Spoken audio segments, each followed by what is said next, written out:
na makita sa atin. Pag sinabi natin imahin, sa Ephesians chapter 5, mga kapatid, basahin natin beginning from verse 16. Verses 16 hanggang 22. Okay, si Jay. Urong ko rito si Jay. Ayos natin. Dali, kita mo ko yung bulaklak. Okay na yan? Lagay mo sa ibabaw dito. Ayan, para kita natin, no, matas ako. Okay, basahin ko po yung verse 16, kayo po yung 17, salitan po tayo sa pagbabasa.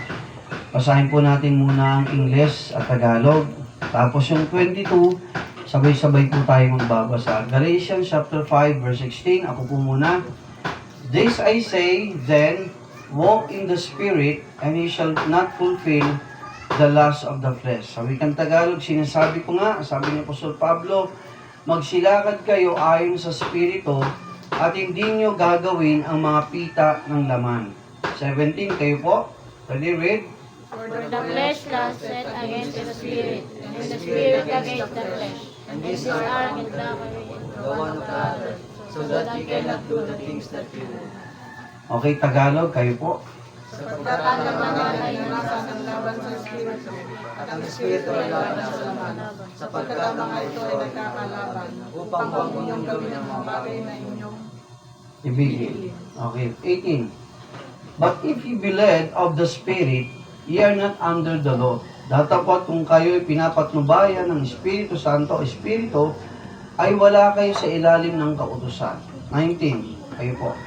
Now the works of the flesh are manifest, which are adultery, fornication, uncleanness, Next. Tagalog. at Sabay-sabay po tayo. Ready, read. At hayag. sa mga tuwid ay ang mga ito. Okay, 20. Sabi ito, idolatry, witchcraft, hatred, variance, emulations, wrath, strife, seditions, heresies, pagsamba sa Diyos-Diyosan, pangkukulam, mga pagtataniman, mga pagtatalo, mga paninibugho, mga pagkakaalitan, mga pagpapakampi-kampi, mga pagkakabaha-bahagi, mga hidwang pananampalataya. 21, kayo po.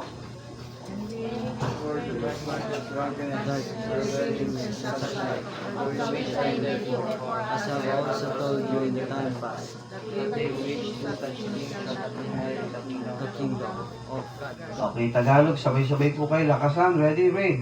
Mga kalagayawan at mga katulad nito, tungkol sa mga bagay nito ay aking pinagpapawag ng pinag-asalan sa inyo, tulad sa aking pagpapaalala. Sorry po. Angat to, ready? Sigawan na kayong mga bagay ay hindi Okay, 22, sabay-sabay po tayo. Ready, read. But the fruit of the Spirit is love, joy, peace, long-suffering, gentleness, goodness, faith. Datapwat ang bunga ng Espiritu ay pag-ibig, katuwaan, kapayapaan, pagpapahinuhod, kagandahang loob, kabutihan, pagtatapan. 23, meekness, temperance, against such there is no law. Tagalog, sabay-sabay. Kaamuan, pagpipigil, laban sa mga gayong bagay ay walang kautusan. Okay, 24, sama natin. And they that are Christ have crucified the flesh with the affection and lust. Tagalog, at ipinapo sa krus na mga nakay kay Kristo Jesus ang laman na kasama ang mga masasamang pita at mga kahalayan nito.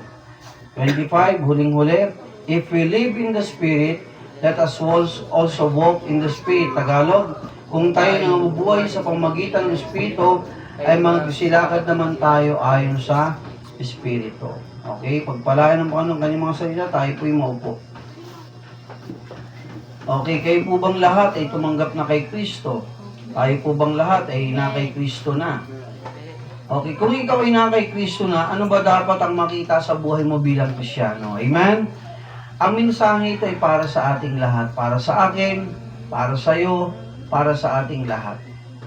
Ano dapat ang makitang buhay na meron tayo bilang mga nagsasabi at umaangking tayo yung mga anak ng Diyos at Kristiyano. Pag sinabing Kristiyano, simple yan.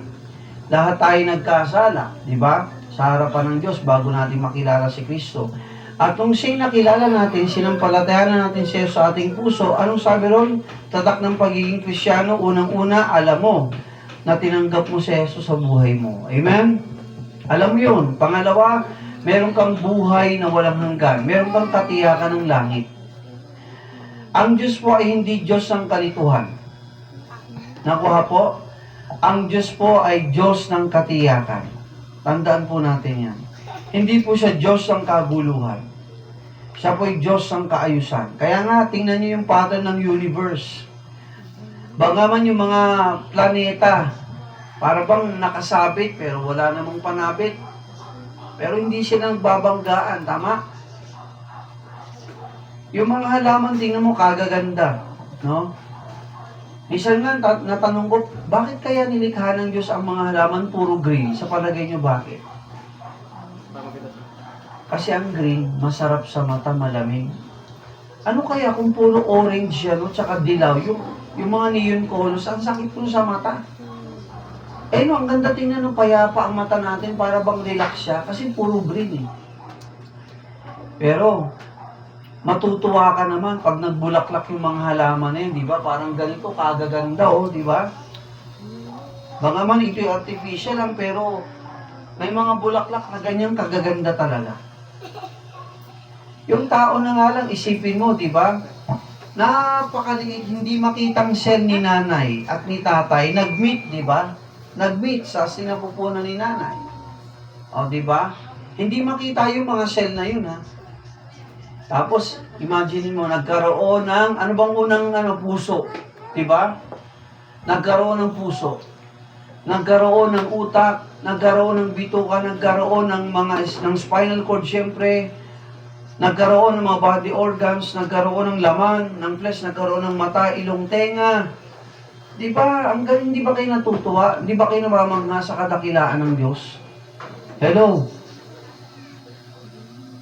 Kung tutuusin, yung sa sinapupunan ni nanay, parang ano yun, parang plastic balon na manipis lang.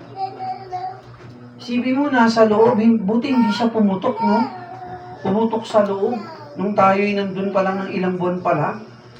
Imagine mo yung kadakilaan ng Diyos. Nakakatuwa ang tao, may kulay puti, di ba? May kulay itim. May kayumanggi tayo, no? May kulay ng tao na maputla. Meron namang rosy. Rosy ang balat nila, di ba? Di ba tayo namamangha, mga kapatid? Ay, grabe. Napakabuti ng Diyos, no?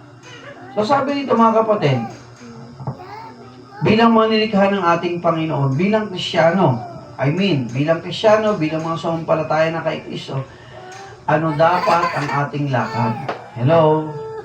Paano dapat tayo lalakad sa mundong ito? TJ, okay pa yung kuha? Tama? Yung huwag yung sobrang yung mas mataas pa ang bubong. Yung tama lang. Kita ako kahit dito. Kita rin ko. Okay. Pwede mong i-zoom out yan o zoom in. Okay, sabi ito, verse 16. This I say then, walk in the Spirit, and ye shall not fulfill the lust of the flesh. Pansinin niyo yung salitang Spirit. Yung letter S, capital o small letter? Capital. Ang tinutukoy dyan, ang banal na spirito. Sabi dyan, kaya nga, kayo nga ay lumakad sa spirito. At kung kayo lalakad sa spirito, hindi nyo magagawa ang kasalanan sa laman. Yun eh. Pag ang Kristiyano lumalakad ng maayos sa harapan ng Diyos, minamahal mong Biblia, binabasa mo ito, nilalakaran mo ito, sabihin ko sa mga kapatid, makakaiwas ka sa kasalanan. Hello? Kasi alam mo yung tama. Nakuha po? Iba kanina sa ating tinalakay sa Sunday School, anong hadlang? Para hindi sagutin ng Diyos ang ating panalangin. Number 1, kapag ang isang Kristiyano ay namumuhay sa kasalanan. Sa mga magulang, gusto ba natin, tatay, nanay, mga nanay dito, gusto ba natin yung ating mga anak matitigas ang ulo? Di ba? Magagalit ka sa mga anak mo, pag matitigas ang ulo, sumasagot pa. Pero pag sila'y mabuti, hindi mo nauutusan, kumikilos na, di ba? Naglinis ng bahay, nagbuhos ng plato. Pagdating mo pa lang, Daddy, pakis po, Mami, pakis po. Nagawa ko na po yung assignment ko, matutuwa ka eh. Pero pag yung anak mo medyo pasaway, magagalit ka eh. Nakuha po? Sabi doon, sinasabi ko nga, magsilakad kayo ayon sa Espiritu at hindi nyo gagawin ang mga pita ng laman. Pag sinabi nating pita ng laman, kasalanan, mga kasalanan. Pag lumalakad ka ng maayos sa harapan ng Diyos, sinusunod mong kalooban niya bilang Kristyano, makakaiwas ka o hindi ka lalakad sa kasalanan. Nakikinig po ba sa likod? Bakit, Pastor? Bakit ayaw ng Diyos na lumakad tayo sa laman? Bakit ayaw ng Diyos na tayo mamuhay sa kasalanan? Pasensya na, dadahin po akong manginginom eh. 25 years ago. Huwag yung mga sa mga bata dito, huwag yung gagayahin ng mali.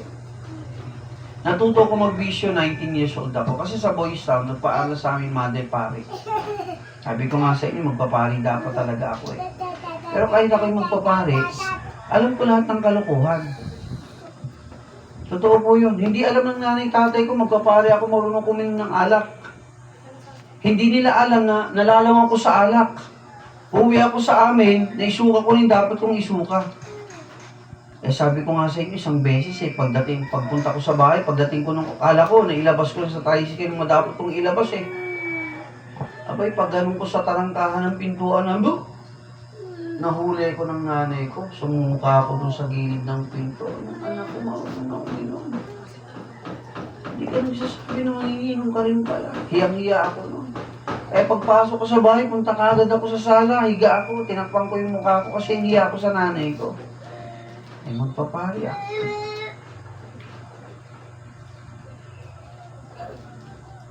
Ang galing pa ako manigarilyo nun.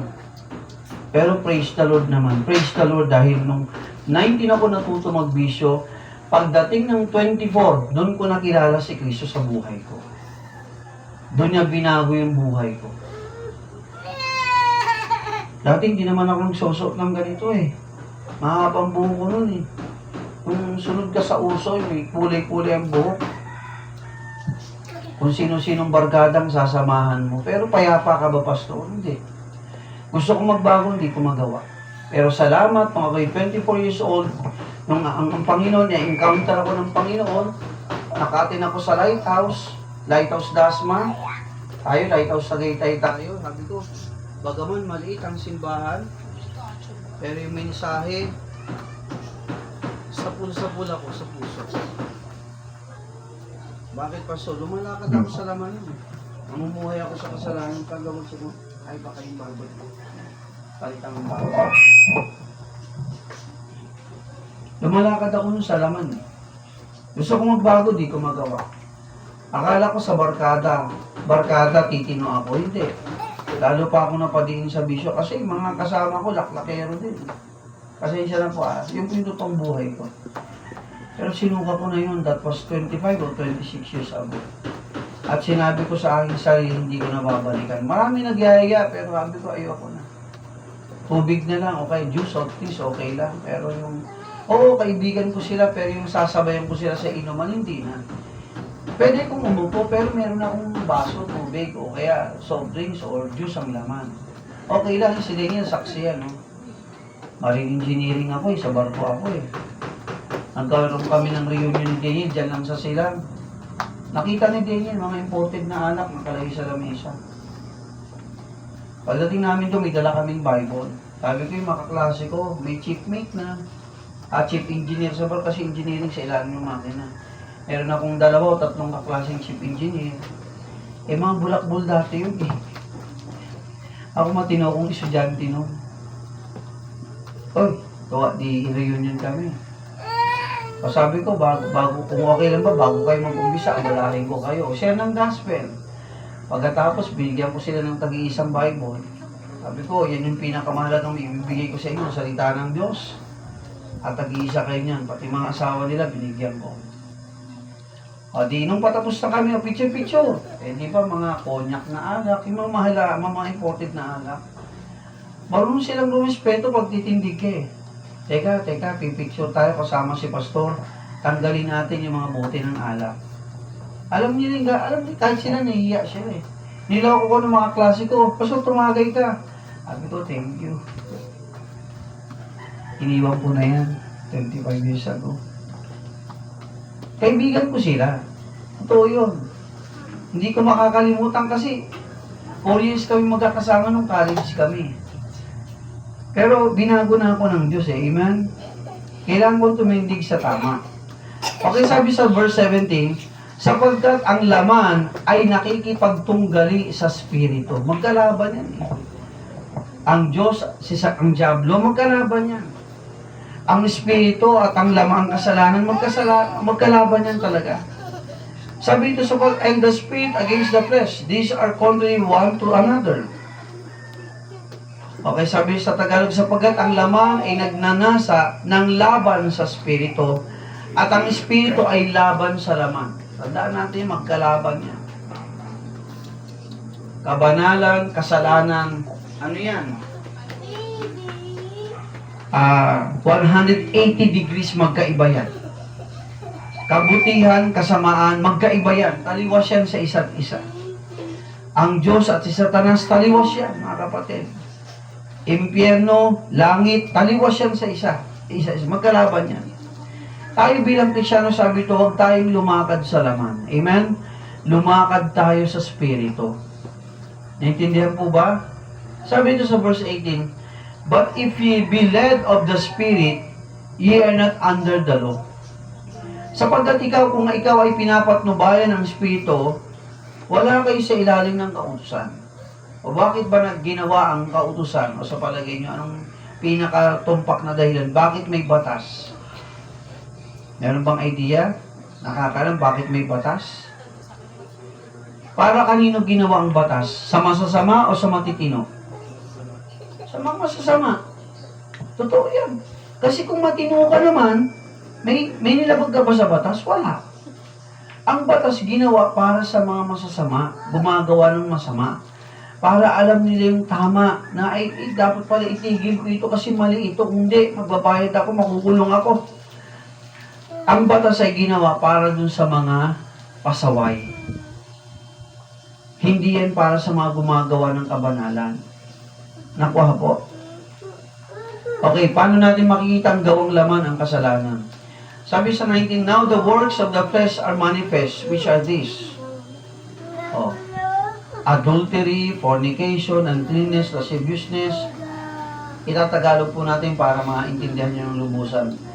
At hayag ang mga gawa ng laman. Ibig sabihin ng hayag, kita ito. Hayag kita. Maliwanag pa sa umaga at tanghali.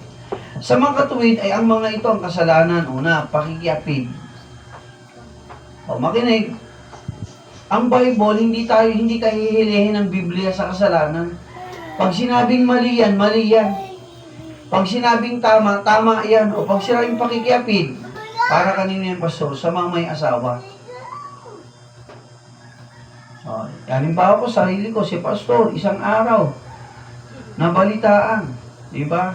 Front page. Na TV pa, no? Nakakahiya yun. Nangalun niya. Ay, pambihirang niya. Pastor yan. Nadamay ito ng ibang pastor. Mambayhat pala ng pastor, ganyan. Mga nangangalun niya. Pag sinabing pakikiapid, o ngalun niya, no? Yung may asawa ka, pumatol ka pa sa may asawa. O pwede rin namang may asawa ka, pumatol ka sa dalaga o sa binata. Kaya, babae, lalaki. Ang tawag doon ay pakikiapid. Hindi dapat makita yan sa Kristiyano. Amen? Hello? Mga tatay, nanay nandito. Ang Diyos po'y galit sa salang buhay. Ang Biblia ay ginawa para masalamin natin ang ating mga buhay, yung sarili natin, makita natin. Ano pa, pastor? Pakikiapid, karumihan. Ano yung fornication? Ito namang fornication, parang pakikiapid sa may asawa. Ito naman, fornication, para siyang pakikiapid pero sa mga dalaga at binata. Ano ibig sabihin ng pastor? Dalaga ka or binata ka. Pasensya na mga anak. You have to hear this. May nangyayari sa inyo na hindi dapat gawin ng binata at dalaga. Paalala, ang sex ay hindi masama sa mga kasal, sa mga mag-asawa. Pero ito'y nagiging masama pag pinapasok din ng mga dalaga at binata. Ang tawag doon ay fornication. Pastor, live-in naman kami. Pinaganda ng mundo ang tawag sa fornication. Pangangalo niya sa binata at dalaga, tinawag nilang live-in.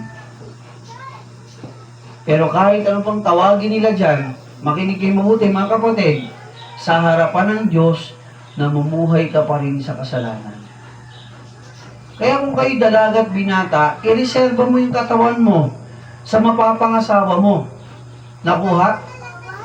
Hindi yan try. Wala si nanay, wala si tatay, walang nakakakita sa atin. Gawin natin to.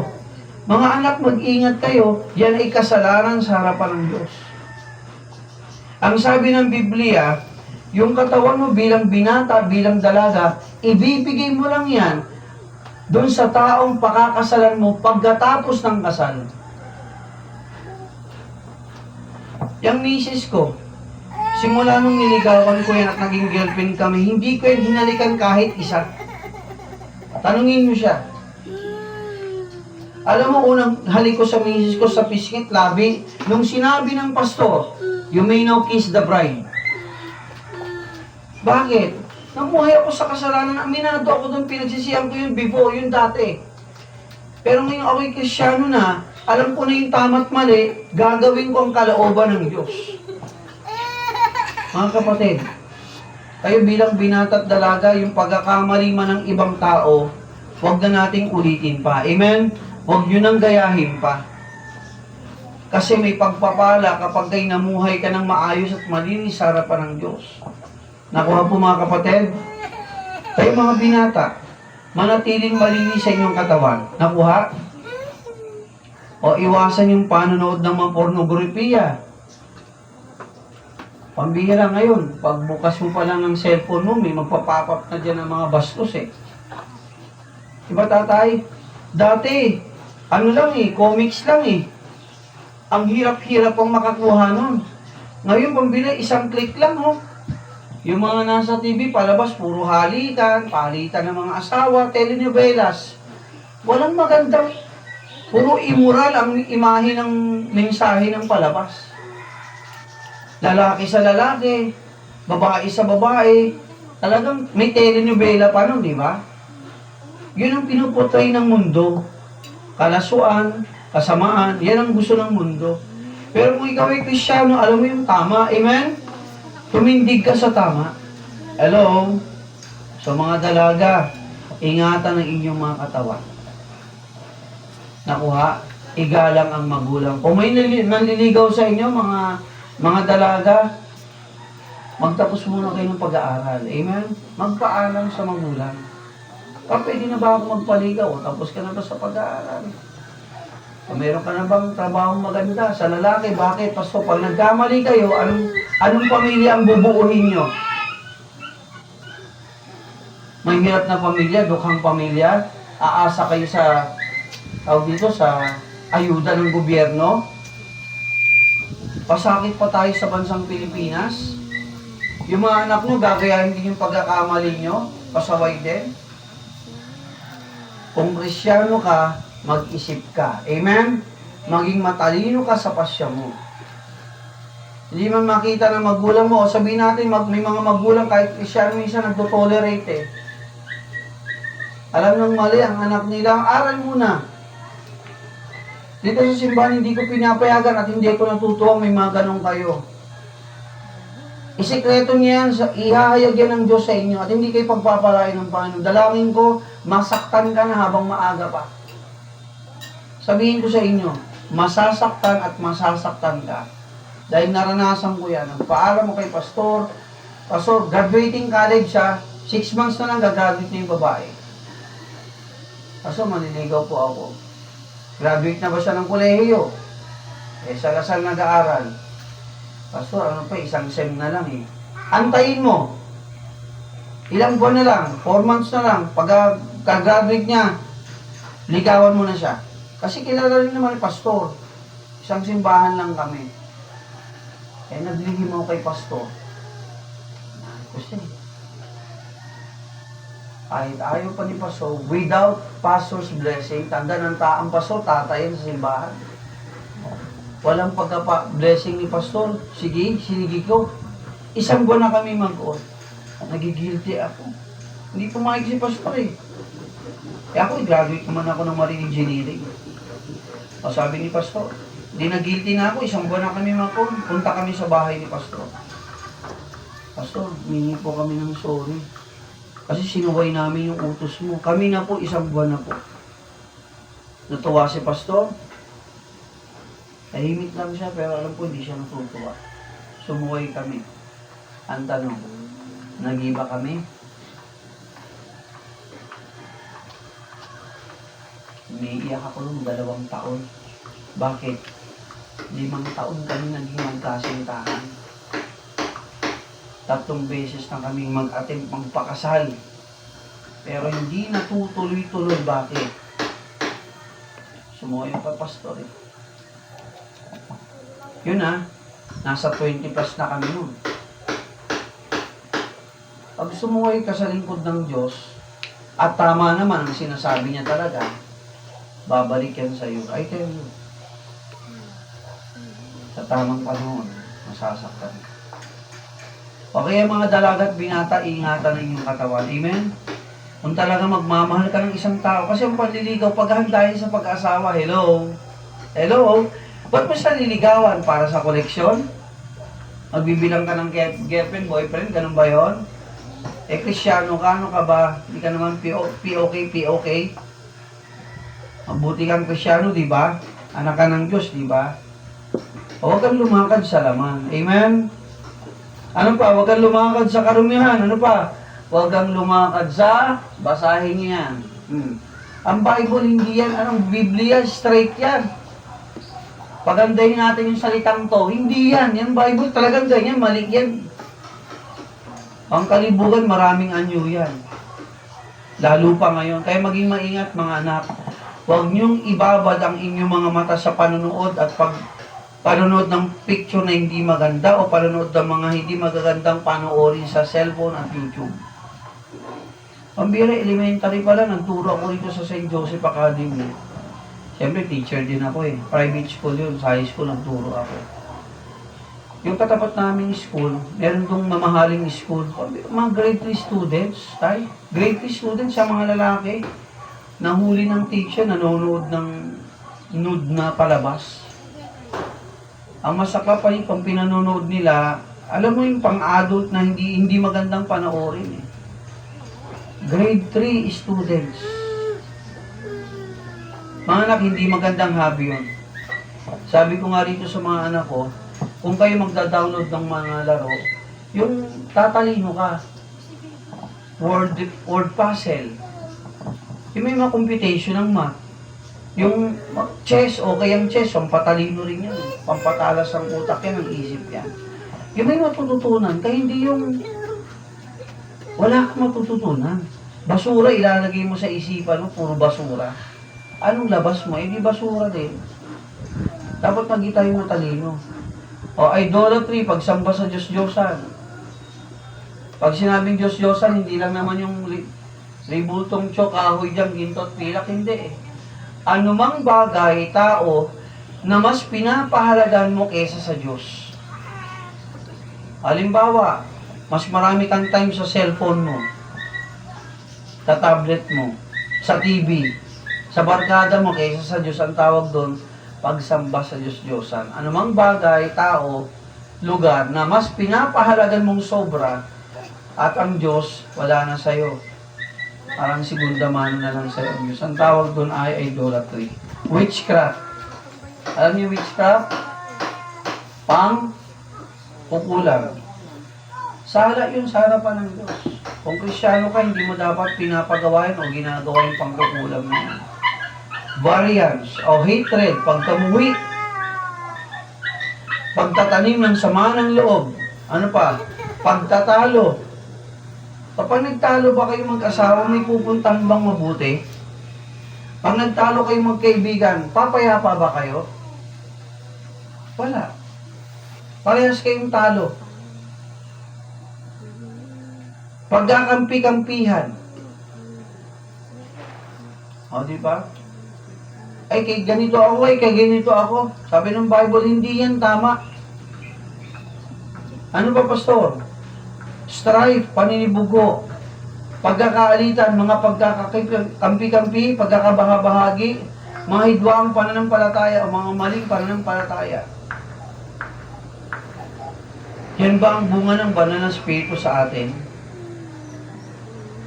Ano pa? Inggitan, envyings, murders, pagpatay, drunkenness, pag-inom, paglalasing. Revelings. Ano ba yung Tagalog ng revelings? Oh, kalayawan. Diba sabi sa awit, nasaan kaya ako, diba? Kung wala ka Kristo sa buhay ko, yun yung kwento ng buhay ko, naglalaro sa hangin ang buhay ko.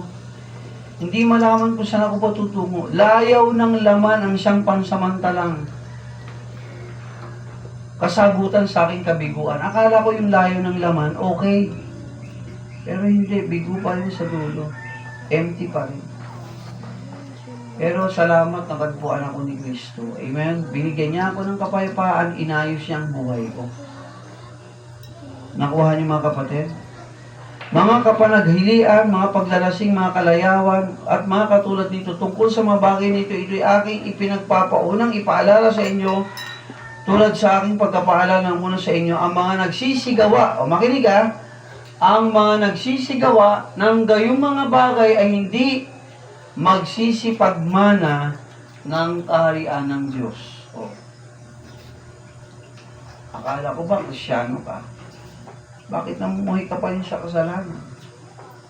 Sabi ng Bible, kung patuloy kang gagawa ng mga ganong sala, magmamana ka ba ng kaharian ng Diyos? Eh, katakot yan, pastor ah. Eh, sabi ng Bible eh. Anong tinuturo sa atin yan? Huwag kang mamuhay sa ganong buhay. Amen? Ayusin mo ang buhay mo bilang Kristyano. Anong dapat makita sa atin sa 22?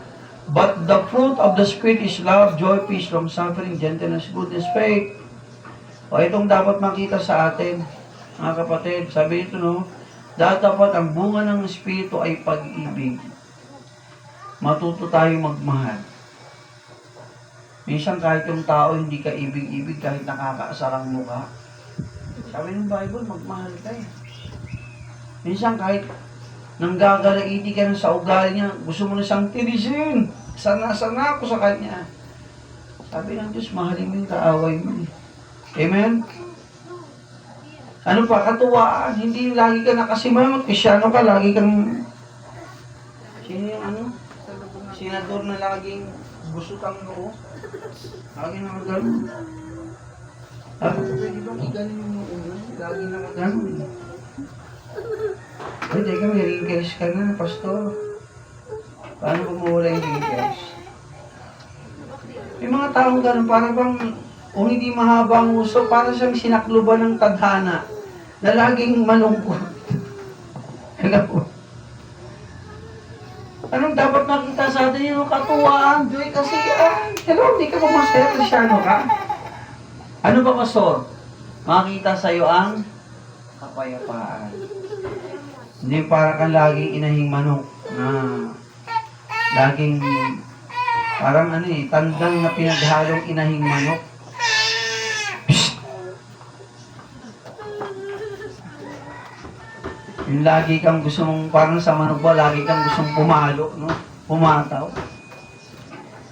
O pag-ibig dapat ang makita sa atin. Ano ba, pastor? Katuwaan, kasiyahan, kapayapaan, you know? Pagiging pahinuhod. Yung mahababang pasensya. Hello. Kagandahang loob makita sa atin. Ano pa? Kabutihan. Pagiging matapat. Ano pa? Sa 23. Kaamuan. Meekness. Pagpipigil. Laban sa mga gayong bagay ay walang kautusan. So ulitin ko, ano dapat ang makita sa atin bilang Kristyano? Pag-ibig, katuwaan, kapayapaan, pagpapahinuhod, marunong ka magpatawad. Minsan simpleng bagay lang pinalalaki. Ano ka ba? Solution-oriented o problem-oriented? Anong pagkakaiba ng dalawa? Problem-oriented at solution-oriented. Pag sinabi natin problem-oriented, ang nakikita mo lang puro problema. Ayoko ng ganung tao. Gusto ko dun ako sa taong solution-oriented. Anong problema? Fine, alam ko na. Anong solution natin? Para hindi tayo mag-away. Kasi minsan, sa mga Kristyano, di ba sa bahay, nagtatalo-talo tayo magkakapatid minsan. Pero saan tayo mag-meet ng maayos? Ano ba yung solusyon natin? Pag-usapan natin yung solusyon. Huwag nang dagdagan pa ng ibang problema. Amen? Amen. Anong solusyon natin? Pag-ibig, katuwaan ang makita sa atin, kapayapaan, pagkapahinuod, kagandahang loob, kabutihan, pagtatapat, kaamuan, pagpipigil, laban sa mga gayong bagay, wala ng kautusan pa. Kung meron diyang mabait sa lugar, sino? Ikaw, Kristyano ka eh. Kung meron masipag sa klase, sino ay ba? Dapat ikaw, dapat kayo mga estudyante, bakit? Kristyano kayo eh. Kung meron diyang maaasahan ng teacher, behave ang ugali. Dapat kayong mga kabataan Kristyano, amen? Kung meron diyang huwarang Kristyano, mabuti, masipag mag-aral, magandang makisama sa kanyang kapwa, sino? Ikaw na estudyante. Kung may magalang na bata sa loob ng tahanan, sino pastor? Ikaw na Kristyano. Hello, mga anak, mga young people. Handaan ang pagsunod, paggalang sa magulang, pagrespeto sa kanila, gaganda buhay mo, hahaba buhay mo. Labanan mo magulang mo. Sabi ng Bible, kabaligtiran ng mahaba, ikli ang buhay mo, hindi ka pa asenso. Yung sabi ng Bible, hindi naman ako nagsabi yan. O sabi sa 24, bago tayo magtapos, and they that are Christ have crucified the flesh with the affection and lust. Nung napako si Kristo, di ba nakiisa tinanggap natin siya sa ating buhay? Dapat yung mga ugaling pangit, naipako na rin kasama ni Kristo, huwag mo nang buhayin pa. Nakuha niyo mga kapatid? Sikapin natin huwag nang mamumuhay yung laman, yung umiral sa atin yung laman.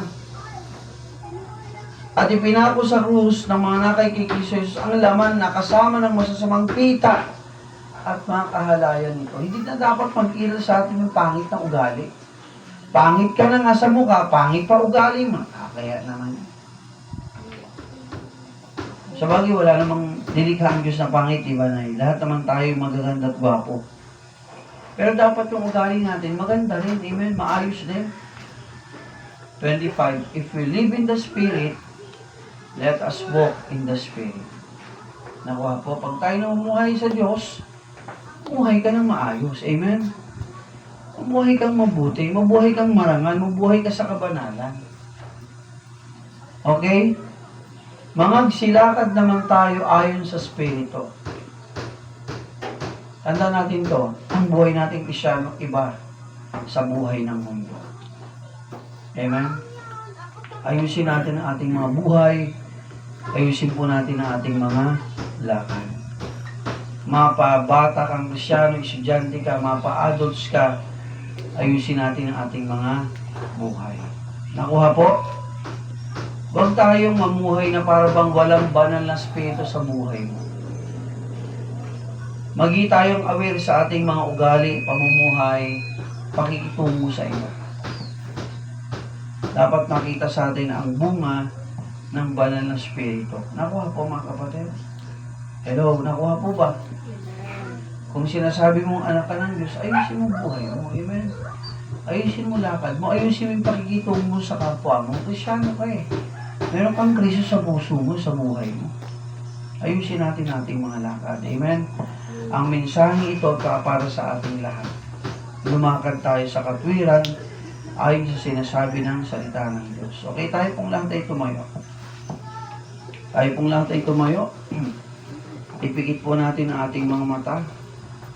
Tayo po yumuko. Wala pong didilat, lahat po yumuko. Walang titingin sa kanang kaliwa, sa likod harap, lahat po yumuko at pumikit. Bilang Kristyano, kabataan ka man o adults ka, tinuturuan tayo ng Biblia na tayo ay lumakad ng maayos. Amen? Na tayo ay lumakad ayon sa sinasabi ng Biblia. O, sa ating pagtatapos, habang nakapikit, kamusta ang lakad mo bilang Kristyano? Nakikita ba sa atin ang bunga ng banal na spirito? Pag-ibig, kapayapaan, pagiging mahinuhod, pagiging matapat, pagiging matiisin, pagiging mapagpasensyoso. Yun ang dapat makita sa atin, mga kapatid. Kung meron tayong mga ugaling dapat pang baguhin, pabago natin sa Panginoon. Amen? Panalangin nyo, baguhin nyo pong mali pong pag-uugali. Putulin niyo po ito, Panginoon. Pagharian po ako, O Diyos, ng pag-ibig. Pagharian ako, O Diyos, ng pagmamahal, pagiging mahinuhod.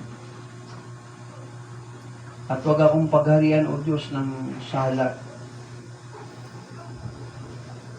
Bibigyan ko po kayo ng ilang sandali. Panalangin natin ang ating mga sarili. Kung nakita mo yung sarili, meron ka pang namumuhay ka pa rin sa kasalanan bilang Kristyano sa ganung maling ugali, ayusin natin yan. Amen. Ayusin po natin yung sapagkat walang pagkapala pag tayo po ay namumuhay sa salang buhay, sa makasalanang buhay. Nais ng Diyos, ayusin po natin ang ating mga buhay. So, bibigyan po kayo ng ilang minuto, panalangin natin ang ating mga sarili. Sa umagang ito, sa aming panauhin, ikaw man ay kabataan o adults, nais kong sabihin sa iyo, mahal ka ng Diyos. Mahal ka ng ating Ama sa langit. Binigay niya ang kanyang bugtong na anak na si Jesus. Hindi lang pinanganak sa sabsaban, napako sa krus, nagbuwis ang kanyang banal na dugo at dalisay na dugo sa krus ng Kalbaryo para patunayan sa iyo na mahal ka ng Diyos Ama. Binigay niya ang kanyang bugtong na anak ng si Jesus para sa iyo. Kung ikaw ay lalapit sa Kanya, magtitiwala, magsisisi sa iyong kasalanan, patatawarin ka ng Diyos at bibigyan ka niya ng buhay na walang hanggan. Nais mo rin bang lumapit kay Jesus? Kung nais mo rin lumapit sa Kanya, nais mo rin bang mapatawad ka sa iyong mga sala? Pagbusan mo siya sa buhay mo. Amen? Tanggapin mo siya bilang iyong Panginoong tagapagligtas. Sa puso mo, magtiwala ka sa Kanya. Meron pa sa atin dito habang nakayukot na kapikit, nais mo rin bang tanggapin si Jesus sa iyong buhay? Kung may nagnanais, maaaring mong itaas ang kanan mong kamay, ipapanalangin kita. Meron ba? Nais mo rin bang mapatawad ka sa iyong mga pagkakasala? Kailangan mo si Jesus. Kung sa iyong sarili nakita mo na kailangan mo siya, itong sabihin mo sa iyong puso, Panginoon, kailangan kita sa aking buhay, Jesus. Alam mo ang aking buhay, namumuhay ako sa kasalanan, namumuhay ako sa pagsuway. Walang kasalanan, O Diyos, na hindi mo natalo sa aking buhay. Sa umaga pong ito, nakita kong aking sarili. Humingi ako ng tawad sa aking mga pagkakasala. Ang mga ito'y aking pinagsisisihan, Jesus. At tinatanggap kita sa aking puso ngayong oras at umagang ito. Tinatanggap kita bilang aking Panginoon, bilang aking tagapagligtas. Jesus, mula ngayon, maghari ka nawa sa aking puso. Maghari ka nawa sa aking buhay. Bilang Panginoon ko, ang salita mo dapat, O Diyos, ikaw dapat mula ngayon ang sundin ko. Tulungan mo ko, Diyos, na lumago sa iyong mga salita. Salamat po sa iyo, Ama. Salamat po sa pinadala mong si Jesus na namatay sa kusang Kalbaryo para sa aking mga sala. Salamat po sapagkat sa umagang ito, tinanggap ko ang buhay na walang hanggan na ibinibigay lamang ni Jesus. Purihin ka, O Diyos. Purihin ka. Ang aming dalangin at samo sa ngalan ni Jesus. Amen. Sabi ni Jesus, pag tinanggap mo siya, siya ang katotohanan, pinalaya ka na niya. Amen. Pinalaya ka na niya sa kasalanan. Pinalaya ka na ng Panginoon sa laman. Lumakad ka sa Espiritu. Amen. Lumakad ka sa mas maayos na buhay.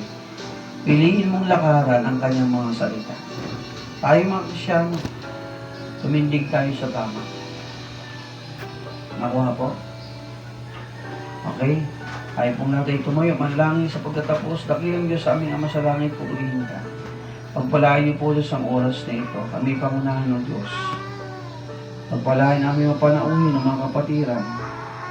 Tulungan mo kami lumago sa iyong mga salita. Ingatan po namin ang aming mga lakad, ang aming mga buhay bilang Krisyano.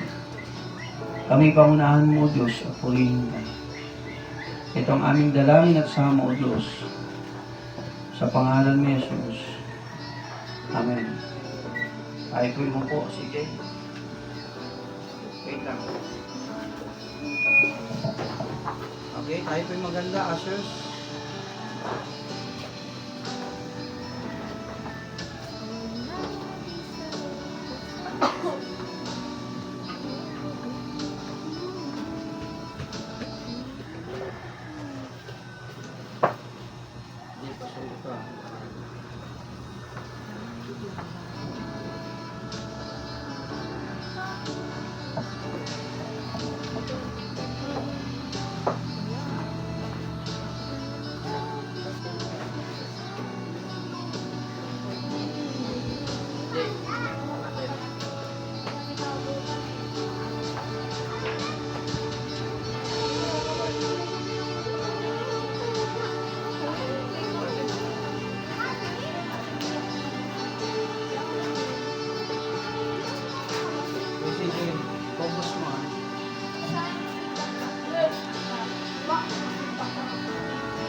Ito ngayon naman.